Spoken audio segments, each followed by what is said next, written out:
ክቡር አቶ ታገሰ ጫፎ፣ የተከበራችሁ የክልል ርዕሳነ መስተዳድሮች፣ የተከበራችሁ እንግዶች፣ እንኳን ወደ አያታችሁ ቤት በሰላም መጣችሁ።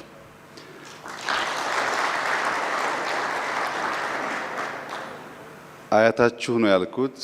ብዙዎቻችን አየር መንገድን ስናስብ ሳንወለድ ተወልደን ሕፃን ሆነን ታዳጊም ሳለን ይሄ ባንዲራና ኢትዮጵያን የሚለው ስያሜው ከኛ ጋር ስለኖረ የአያትነት ስሜት ስላለው ነው።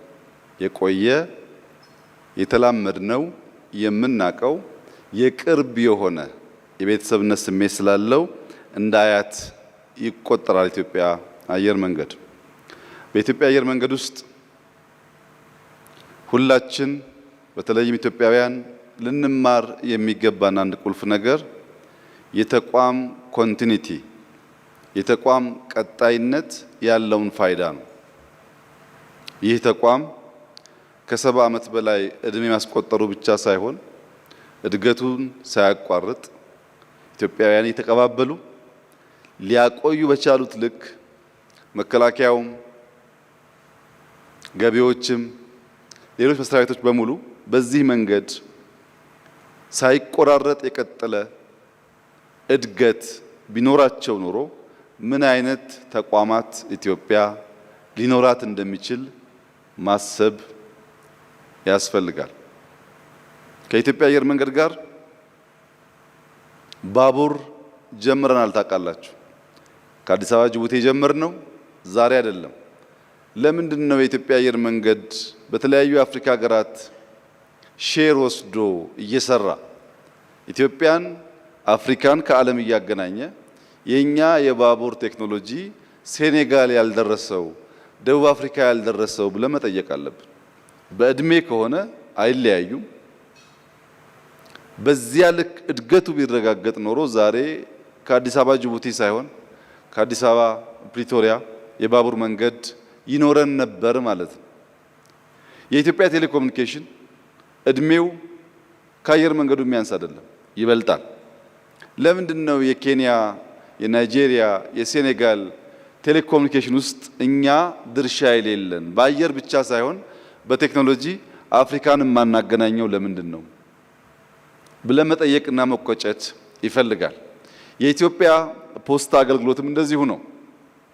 እነዚህ ተቋማት አንዳንዶቹ በሀገር ደረጃ ላቅ ያለ ስራ ሰርተው በአፍሪካ ደረጃ ሚናቸው ጎልቶ የማይታይበት ምስጢር ምንድነው ያላችሁ እንደሆነ ኮንቲኒቲ ነው። አስፓየር ማድረግ ቪዥን ያለው ተቋም መሆንና ከሰዎች መቀያየር ጋር ከመንግስታት መቀያየር ጋር የማይቀያየር የእድገት ትራክ ውስጥ መግባት አለመቻላቸውን ያሳያል። ከዚህ አንጻር የኢትዮጵያ አየር መንገድ በብዙ የመንግስት ስብራቶች ኮንቲኒቲ ላይ ያለውን እክል የቀየረ ያስተካከለ ስለሆነ የቦርድ አባላትን፣ የማኔጅመንት አባላትን፣ መላው የኢትዮጵያ አየር መንገድ ሰራተኞችን እንኳን ደስ ያላችሁ፣ ለሁላችን አርያና ኩራት ስለሆናችሁ ማለት እፈልጋለሁ። የኢትዮጵያ አየር መንገድ ላለፉት ዓመታት መተላለፊያ ነበር። ከአንድ ሀገር ወደ ሌላ ሀገር የሚያስተላልፍ ተቋም ነበር። ዛሬ የሚያሳርፍም ሆኗል። መተላለፊያ መሆንና አሳራፊ መሆን ለየቅል ስለሆነ ባለፉት 3-4 ዓመታት በተጀመረው ስራና በ2035 የአየር መንገዱ ቪዥን መሰረት እንደዚህ አይነት ሜጋ ሆቴል ማስመረቅና ማሸጋገር ብቻ ሳይሆን ማሳረፍ የሚችል ተቋም ስለሆነ በድጋሚ ማኔጅመንቱን እንኳን ደስ ያላችሁ ማለት እፈልጋለሁ። እንግዲህ የኮንቲኒቲ ምስጢር፣ የቀጣይነት ምስጢር አንዱ ያለፉ ሰዎችን ማስታወስ ነው። በዚህ ቀን አቶ ተወልደን ሳናመሰግን ብናልፍ የቀጣይነት የተቋም እሳቤ ይበላሽብናል። አቶ ተወልደ ይህ ጉዳይ እንዲጠነሰስ የ2035 ቪዥን እንዲጀመር ከፍተኛ ሚና የተጫወተ ስመጥር ሲኦ ስለሆነ የአሁኑ ቦርድ ቸርማን የሱ መሪና አስተማሪ የነበሩ ሰው ናቸው። አቶ ግርማ ዋቄ እሱም እንደዚሁ በዚህ አየር መንገድ ውስጥ ሰፊ ሰርቪስ የሰጠ ይሄንም ስራ ያስጀመረ ነው። አሁን ያሉትም ሲኦ ከነሱ ጋር የተማሩ ስለሆነ ይህን ኮንቲኒቲ የምናስብ ከሆነ የወጡትንም ማመስገን አስፈላጊ ስለሆነ አቶ ተወልደን እንድታመሰግኑልኝ ጠይቃለሁ። ኢትዮጵያ ውስጥ ሆቴል ከጀመርን አሁን 117 ዓመት ሆነን። የጀመርነው በጣይቱ ሆቴል የዛሬ 117 ዓመት በኢትዮጵያ አቆጣጠር 1998 ነው የመጀመሪያው ሆቴል የተሰራው። 100 ዓመት ሙሉ ከትናንሽ ሆቴልነት ወጥተን ሜጋ ሆቴል መፍጠር ለምን አልቻልንም? 1000 ሰው ማስተናገድ ማሳረፍ የሚችል ሆቴል በኢትዮጵያ ለምን የመጀመሪያው ሆነ? ከጀመርን እኮ 100 ዓመት ሞላን። የዛሬው የሆቴል ምርቃት ሆቴል አየር መንገድ ስላሰራ ሳይሆን ከነበርንበት ስታንዳርድ በጥራትም በሳይዝም ወደ ሜጋነት ስላሳደገንም ጭምር ነው። ምንም እንኳ 100 ዓመት የፈጀ ቢሆንም ይህ ጅማሮ ለብዙ ኢንቨስተሮች ኢትዮጵያውያን ፈርቀዳጅ ስለሚሆን ከሰራን ከዚህ የተሻለ እንድንሰራ እድል ይፈጥራል። ይህን እድል ሁላችንም መጠቀም ይኖርብናል። ከቅርብ ጊዜ ወዲህ የተሻለ መስህብነት ባላቸው ሊጎበኙ በሚችሉ ቦታዎች አዳዲስ ስራዎች ተጀምረዋል። ጎርጎራ ላይ የሚሰራው ሪዞርት ለዚህ አየር መንገድ ሌላ የገበያ ምንጭ ሊሆን ይችላል። እጅግ ውብ በሆነ መንገድ የተሰራ ስራ ነው። በቅርቡ አላላኬላ ተመርቋል። ኮይሻና ወንጪ እንዲሁ በየሚቀጥሉት ወራት ውስጥ ይመረቃሉ። እንደዚህ አይነት ስራ እያስፋፋን ከሄድን በቱሪዝም ሴክተር ላቅ ያለ ውጤት ልናመጣ እንደምንችል ሊሸጥ ሊታይ የሚገባው ገጸ በረከት ኢትዮጵያ ውስጥ ስላለ ያን ለመግለጥ እድል ስለሚሰጥ የኢትዮጵያ አየር መንገድ የራሱንም እነዚህን ሆቴሎችና ሪዞርቶች በማስተሳሰር የበኩሉን ሚና እንዲጫወት አደራ ማለት እፈልጋለሁ። ዛሬ የኢትዮጵያ አየር መንገድ ከ130 በላይ አውሮፕላኖች አሉት። ይህ በአፍሪካ ትልቁ የሚያደርገው ቢሆንም ከሁሉ በላይ የሚያጓጓኝና በተባበረ ክንድ አብረን እንድንሰራ ያስፈልጋል ብዬ የማስበው በ2035 የኢትዮጵያ አየር መንገድ ቪዥን ውስጥ ዛሬ ያሉትን አውሮፕላኖች በእጥፍ በመጨመር 270 ማድረግ ይፈልጋል። ይሄ ትልቅ ቪዥን ነው። የኢትዮጵያ አየር መንገድ የቦርድ አባላት፣ የማኔጅመንት አባላት፣ ሰራተኞች ብቻቸውን አያሳኩትም።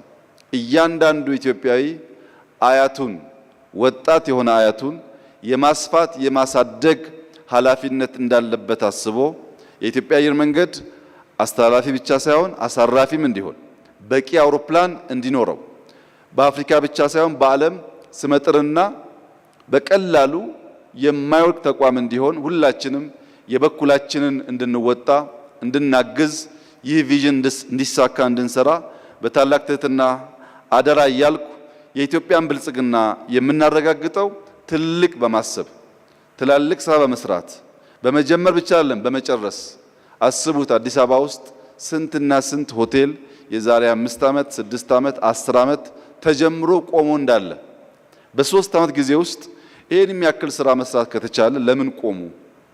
ሁሉም እንዲጠናቀቁ ምን ማድረግ አለብን የሚለውን አሳይመንት ለሁላችን የሚተው ይሆናል። የመጨረሻው መልእክቴ እንደ አየር መንገድ ልባችን ራዕያችን ሰፍቶ በአፍሪካ የምንወዳደር የምንልቅ ትልቅ ተቋም መሆን ሲገባን በሰፈር ፉክክር በአጭር እያስቀረን ያለው ቫይረስ ከኮሮና የባሰ ስለሆነ ከሰፈር እይታ ወጥተን በአፍሪካ ገበያ ውስጥ ለመወዳደርና ለማደግ የምንችል ሰዎች እንድንሆን አደራ ማለት እፈልጋለሁ። እንደ ኢትዮጵያና ኢትዮጵያውያን በራሱ ላይ ማዕቀብ የጣለ እንደ ኢትዮጵያና እንደ ኢትዮጵያውያን በአፍሪካ ብቻ ሳይሆን በዓለም ስመጥር መሆን ሲችል ባልተገቡ ጉዳዮች በሰፈር ታጥሮ በደህንነት ውስጥ የሚኖር ሕዝብ ለመኖር እርግጠኛ አይደለም። የኢትዮጵያ አየር መንገድ በዓመት የሚያንቀሳቅሳቸው ግለሰቦች፣ ተሳፋሪዎች ከብዙ የአፍሪካ ሀገር አጠቃላይ ፖፑሌሽን ይበልጣሉ። የኢትዮጵያ አየር መንገድ ሲኦ ማለት የብዙ የአፍሪካ ሀገራት ቁጥር ካላቸው ጥቂት ቁጥር ካላቸው ሀገራት በላይ ፖፑሌሽንን ወይም ሰዎችን የሚያንቀሳቅስ ተቋም የሚመራ ሲኦ ማለት ነው። በዚያ ልክ ብንሰፋ፣ በዚያ ልክ ብናድግ ኢትዮጵያ ውስጥ እጅግ አስደማሚ ነገሮች ለማደግ ምቹና አስቻይ ሁኔታዎች እንዳሉ ያሳያል። እዚህ የተገኛችሁ እንግዶች በቅርቡ የተከፈተውን አላላ ኬላን እንድታዩ ጋብዛችኋለሁ። የኢትዮጵያ አየር መንገድ እዛ ያለውን አየር መንገድ ኤርፖርት እንዲያስፋፋውና ለእንግዶች ምቹ እንዲያደርገው ኮይሻን፣ ወንጪን፣ ጎርጎራንም በዚህ ውሳቤ እንዲያይ አዳዲስ ስራዎች እንሰራለን። የኢትዮጵያን ብልጽግና እናረጋግጣለን። ትልቅ ነበርን ትልቅ እንሆናለን ሳይሆን ትልልቆች ከደረሱት በላይና መፍረስ የማይችል ሀገር እናንጻለን። ለዚህ ኢትዮጵያውያን ልባችን የሰፋ ይሁን። እኛ ለማኞች አይደለንም። ሰርተን የምንለወጥ እንድንሆን፣ እንድንተባበር፣ ከሰፈር እይታ እንድንወጣ፣ የመተው የማለፍ የይቅርታ ልብ እንዲኖረን፣ ትልቁን ነገር አስበን ለዚያ እንድንተጋ አደራ ማለት እፈልጋለሁ። እንኳን ደስ ያላችሁ። ይህ ነገር እንዲቀጥል እንዲስፋፋ በትብብር የኢትዮጵያን ብልጽግና እንድናረጋግጥ አደራ እያልኩ የአየር መንገድ ሰራተኞች፣ ማኔጅመንት፣ የቦርድ አባላት እንዲሁም መላው የኢትዮጵያ ሕዝብ እንኳን ደስ ያላችሁ፣ እንኳን ደስ ያለን ማለት እፈልጋለሁ። አመሰግናለሁ።